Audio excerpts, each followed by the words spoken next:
Welcome to The Explainer. Today we're digging into the story of a nation that was, basically forged in fire, right at the crossroads of massive empires. We're talking about Romania, a history that's all about struggle and just incredible resilience. All right, so let's really get into this question, because it's everything when you talk about Romania's story. I mean, think about it. You've got the Romans, the Ottomans, the Habsburgs, the Soviets. This land has always been stuck between giants. The fact that it's survived at all, that's a masterclass in just hanging on. So, where do we even begin? Well, we've got to go back. Way back, over 2,000 years ago. Before Romania was even a concept, there was this place called Dacia. It was a powerful kingdom full of these really fierce tribes, and they were on a collision course with, you guessed it, the biggest superpower of the day, the Roman Empire. And what's so wild is that this wasn't some unknown backwater. Even the ancient Greeks, guys like the historian Herodotus, were writing about them. The Dacians, who are the ancestors of modern Romanians, already had this reputation for being tough, formidable people. And this was long before the Romans even showed up on their doorstep. Okay, this period right here, it's absolutely foundational. So first you have this powerful Dacian kingdom pop up under a king named Burebista. Then, bam, the inevitable collision with Rome. It took two really brutal wars, but Emperor Trajan finally conquers Dacia. But what happens over the next, say, 170 years is what really matters. You get this incredible mixing of Dacian and Roman people, their languages, their cultures, and that right there, that's the bedrock of what would become the Romanian identity. So the Romans eventually pull out, right? You'd think things would calm down. Nope. Not even close. The story just gets crazier. The early Middle Ages are just a whirlwind of migrating people sweeping across the land, and all these powerful new neighbors start popping up, which meant the early Romanian states had to fight constantly just to survive. And out of all that chaos, two major players emerge on the map. Down in the south, you get Wallachia. And yeah, this is the home of the legendary Vlad the Impaler, who was a seriously fierce defender against the Ottoman Empire. Then, over in the east, you've got Moldavia, with leaders like Stephen the Great. For hundreds of years, these two little states were doing this incredibly dangerous balancing act, just caught in a vice between the Ottomans, the Hungarians, and the Poles. And then you get this moment. It was super brief, but it sparked a dream that just would not die.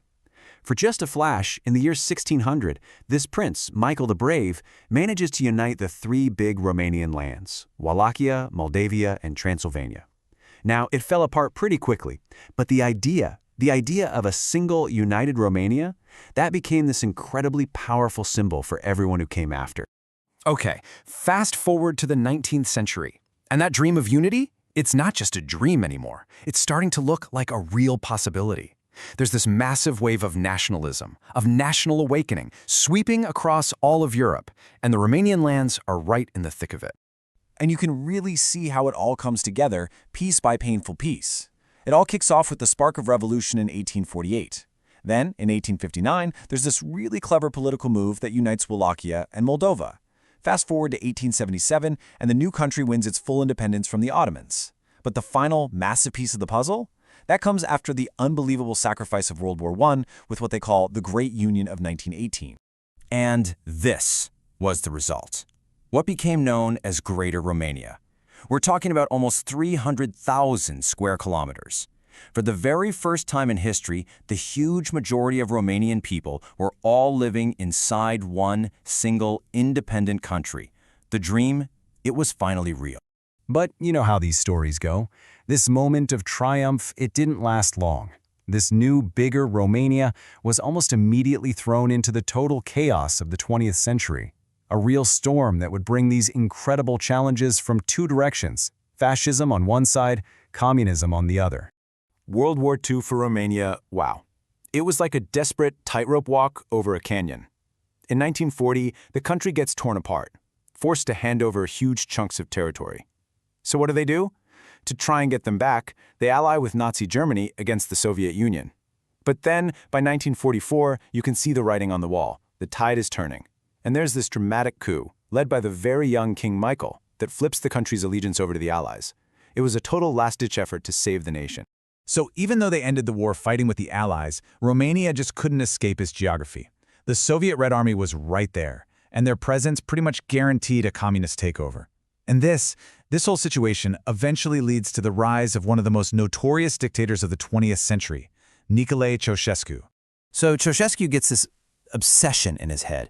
He decides he's going to pay off Romania's entire foreign debt. We're talking over $10 billion. And to do it, he imposes these absolutely crushing austerity measures on his own people. Food was rationed, heat was rationed, electricity, everything. This wasn't just some economic policy. It didn't just wreck the economy. It pushed the Romanian people to their absolute breaking point. So now we get to the end of 1989. The Iron Curtain is crumbling all over Europe. And in Romania, decades of this hardship, this hunger, this repression, it all just boils over. But this wasn't some peaceful, velvet revolution. No, the result was short, it was violent, and the whole world watched it happen on TV. And this number, this is the human cost of that change.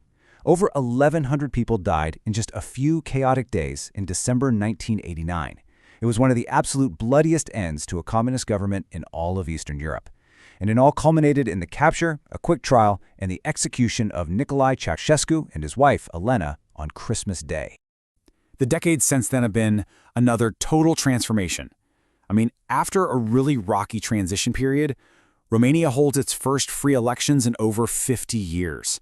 It gets a new democratic constitution, and it makes a very clear choice to turn towards the West. This new path led to joining NATO and then the European Union, and with more integration like joining the Schengen area, it's really cemented its place back in the heart of Europe. So when you look at the whole picture, I mean, from the ancient Dacians staring down Roman legions, to medieval princes playing empires off each other, to a whole nation rising up to overthrow a dictator and rejoin Europe, if there's one single theme, one thread that runs through this whole incredible, crazy history, it's gotta be resilience. Just the ability to endure, to adapt, and somehow to survive against absolutely insane odds. And that, of course, leaves us with the big question: what comes next?